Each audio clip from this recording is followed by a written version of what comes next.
What's a good word, everyone? It's your boy DKB here. I just want to say thanks for all the support. The channel's been steadily growing, and the number you see below, you can drop a text, shoot a voicemail, any ideas, topics, collabs, etc. you guys want to see. I'll include them in future videos and live streams, and I'll catch you again. Be easy.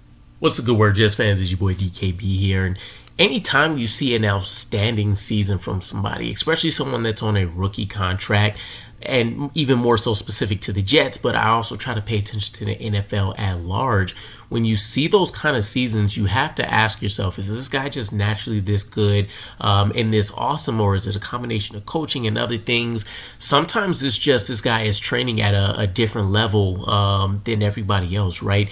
And for Arian Smith, who's had a breakout OTAs and even still going into training camp, he's been making a ton of noise. The consistency and improvement in which his hands the consistency and improvement in his hands feels like it's been astronomical, right? This seemed like a guy that was going to be dropping at least one in every 2 or 3 balls, and he's had a couple practices where none have hit the ground, and plenty more where it's been 1 or 2 out of multiple targets, and being able to add touchdowns and things to that as well. So you add the run blocking ability that he's adding in, special teams. He's doing everything possible to not only make sure he can have an impact in year 1, but also to maximize that skill set early and just the intangible speed trait that he is also going to be able to bring. So I absolutely love it.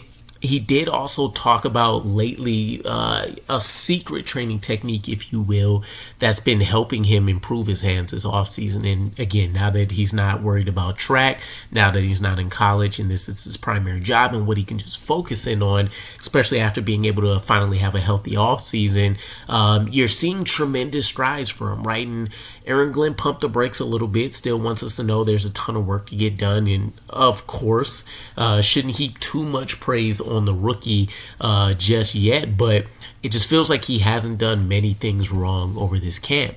So looking at his secret training technique, if you will, he mentioned during an interview that he's been training with strobe goggles outside of practice when he's working on hand-eye coordination drills.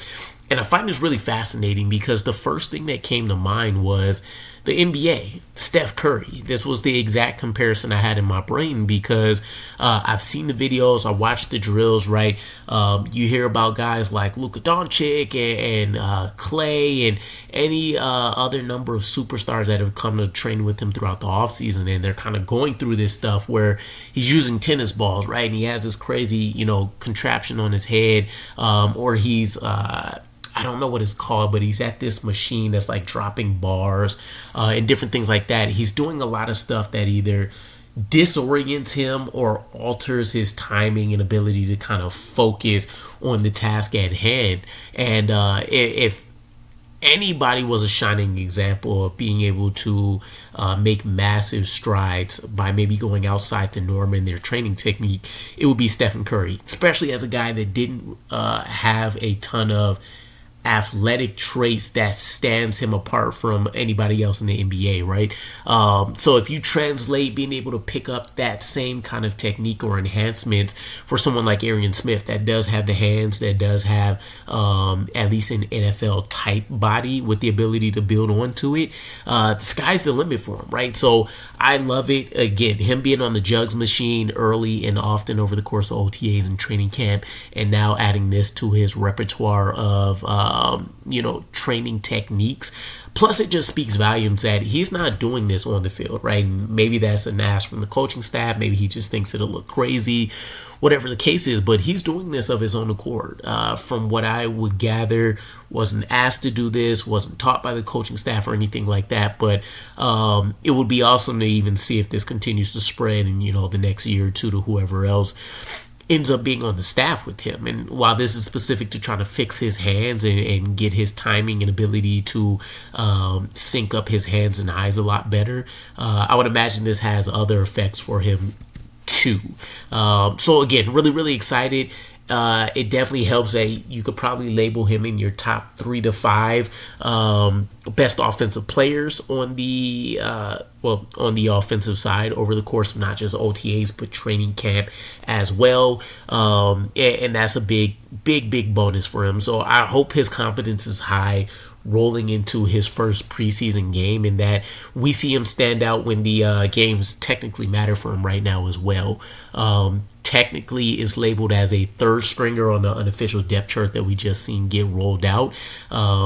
But I imagine that we could see him leapfrog all that, right? And it wouldn't be too shocking to see him kind of in this pseudo starting slot receiver role, maybe something of that nature, or I guess pseudo boundary receiver, but essentially locking in the 4th spot, which will be a huge win for him going into his rookie year. So let me know what you guys think. Training technique, the improved hands. What are your expectations from Arian Smith based on all of the awesome news we've heard so far this offseason? And I'll catch you guys again.